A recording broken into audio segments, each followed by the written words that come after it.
online class 4. Today I will discuss Unit 6 Section A, The Only Son chapter, word meaning and question answer.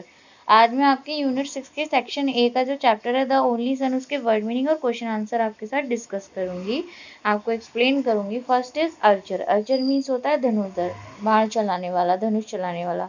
Mythical पौराणिक कथा. स्क्रॉस्ड झुलसा हुआ. नोटोरिटी बदनामी शरारतें. एगोस्ट हक्का बक्का. Hesitant संकोच करना. फेल्टर्ड हकलाना. स्टॉक्ड पीछा करना. शाउटेड चिल्लाना. रिस्पॉन्सिबिलिटी जिम्मेदारी. Let's come on question answers. Question answers पर आ जाइए. What did the children of the god and goddess do for recreation? जो भगवान और उनकी पत्नियां जो थी उनके बच्चे एंजॉय के लिए, रिक्रिएशन के लिए क्या करते थे, उनके बच्चे क्या करते थे. The children of God and goddess, उनके बच्चे क्या करते थे, उड़ते थे अपने अपने हॉर्सेस पर स्पेस में, और कभी खेलते थे, फेंकते थे, जंप करते थे स्टार्स को इधर उधर. Why did Shisho son want to run across the sky?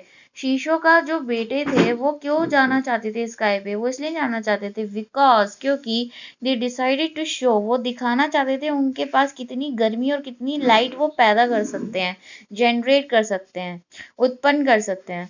What happened, क्या हुआ? When the sons produce huge amount of heat, जब उनके बेटों ने बहुत ज्यादा गर्मी पैदा कर दी, उसकी वजह से क्या हुआ कि जो छोटे छोटे स्टार्स हैं वो पिघल गए. जितनी भी रिवर्स हैं वो सारी सूख गई. ट्रीज वगैरह जो हैं वो सब झुलस गए और वहां आग लग गई. वॉट मेड डीजुन एंग्री, डीजुन को क्यों गुस्सा आया? व्हेन डीजुन वॉज शॉक्ड, डीजुन बहुत आश्चर्यचकित हो गया जब उसको ये पता लगा कि ये इन 10 बच्चों की शरारतें हैं, ये इतने इतने ज्यादा शरारती हैं. उनकी इन शरारतों को देखकर उन्हें गुस्सा आया. ह्यूजी को जो बुलाया था डीजुन ने, वो क्यों बुलाया था? क्योंकि ह्यूजी वॉज कॉल्ड, वो बुलाया था डीजुन ने because he wanted to destroy these evil souls, क्योंकि वो इन दुष्ट आत्माओं को मारना चाहते थे.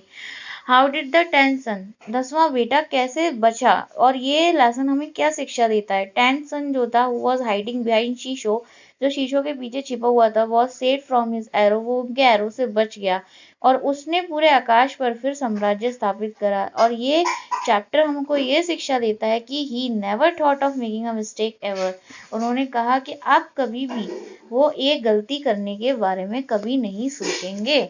Now let's start your new chapter, Alfred.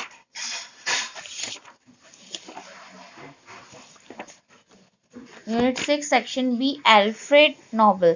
देखिए बेटा, एल्फ्रेड नोबल के ऊपर ये पूरा का पूरा चैप्टर बना हुआ है. इस पूरे चैप्टर में हम एल्फ्रेड नोबल के बारे में डिटेल में जानेंगे. एल्फ्रेड नोबल कौन थे, उन्होंने क्या करा था? Alfred Nobel was born in Stockholm on October 21, 1833. 1833 में 21 अक्टूबर को स्टॉकहोम में एल्फ्रेड नोबल का जन्म हुआ. He was the inventor of dynamite, वो उन्होंने डायनामाइट बनाया था. And the founder of the Nobel prize, और नोबल प्राइज के फाउंडर थे. हिज फादर, उनके फादर जो थे एम्यूल नोबल जो थे, वॉज एन इंजीनियर, वो एक इंजीनियर थे, as well as an inventor, और एक आविष्कारक भी थे. He build bridge and building in Stockholm, उन्होंने स्टॉकहोम में बहुत बड़े बड़े पुल बनाए और बिल्डिंग्स, इमारतें बनाई. He also carried out experiment on technique for blasting rocks, यहाँ तक कि उन्होंने कई बार पत्थरों को तोड़ने वाले ब्लास्ट की कुछ टेक्निक्स का एक्सपेरिमेंट भी करा. ड्यू टू द मिसफॉर्च्यून, लेकिन दुर्भाग्य की बात ये थी, इन इस construction work Immanuel Nobel was forced into bankruptcy, जो इस कंस्ट्रक्शन के काम में, बनाने के काम में वो बैंक्रप्सी यानी बैंकरप्ट हो गए, यानी कि वो उनका दिवाला निकल गया.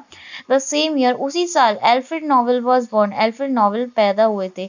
ही therefore left Stockholm with his family to start a new career in Russia, इस वजह से उनको स्टॉकहोम छोड़ना पड़ा अपनी फैमिली के साथ और रशिया में एक नया करियर शुरू करा. टू सपोर्ट हर फैमिली, उनकी फैमिली को सपोर्ट करने के लिए Alfred mother started a grocery shop which provided a modest income. Alfred की मदर ने एक ग्रोसरी शॉप होती है, परचूनी की दुकान शुरू करी, ताकि मॉडेस्ट मीन्स होता है एक अप्रोक्स, एक कुछ इनकम वो जनरेट कर सकें. इन रशिया, रशिया में his father started a workshop with provided equipment and mines for the Russian army, उनके फादर ने एक वर्कशॉप बनाई, एक कार्यशाला बनाई जिसमें कुछ औजार होते थे और रशियन आर्मी के लिए। सक्सेसफुल इन इज इंडस्ट्रियल, वो अपने इस काम में सक्सेसफुल रहे। And business venture Emmanuel Nobel was able to bring his family to Saint Petersburg in 1842। जब वो अपने इस काम में बिजनेस में सक्सेसफुल हुए तब वो अपनी फैमिली को सेंट पीटर्सबर्ग में लेके चले गए 1842 में। देयर वहाँ his sons were given a first class education by private teacher, वहाँ उनके बच्चों को फर्स्ट क्लास यानी बहुत अच्छी एजुकेशन दी जाने लगी प्राइवेट टीचर्स के द्वारा। The training included natural science, उनमें नेचुरल साइंस, लैंग्वेज और लिटरेचर सबकी ट्रेनिंग दी जाती थी। बाय द एज ऑफ 17, जब एल्फ्रेड नोबेल 17 साल के थे, was fluent in Sweden, Russian, French, English and German, वो इन लैंग्वेज में एक्सपर्ट हो गए थे।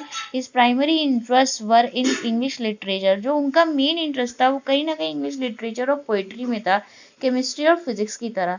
Alfred father dislike Alfred interest in poetry, Alfred के फादर वो बिल्कुल भी अच्छा नहीं समझते थे कि ये पोइट्री में कुछ भी उनका बेटा इंटरेस्ट ले, और वो नहीं चाहते थे कि उनका बेटा इंट्रोवर्ट बने। ही सेंट हिम अब्रॉड, उन्होंने उनको पढ़ाई के लिए अब्रॉड भेजा। While working in a laboratory, जब वो एक लेबोरेटरी में काम कर रहे थे, he became very interested in explosion material, तो वो कहीं ना कहीं फाड़ने वाले मटेरियल में बहुत इंटरेस्ट दिखाने लग गए। Nitroglycerin and thought of how it could be use effectively for constructive purpose, और ये सोचने लग गए थे कि नाइट्रोग्लिसरीन किस तरीके से और भी ज़्यादा कुछ भी बिल्डिंग वगैरह के कंस्ट्रक्शन के काम में और भी ज़्यादा इफेक्टिव कैसे हो सकती है। So today I will discuss only this chapter. आज मैं आपको ये चैप्टर डिस्कस कर रही हूँ और मैं सिर्फ यहाँ तक ही करूँगी, बाकी का चैप्टर मैं नेक्स्ट क्लास में करूँगी एक्सप्लेन। Thank you class.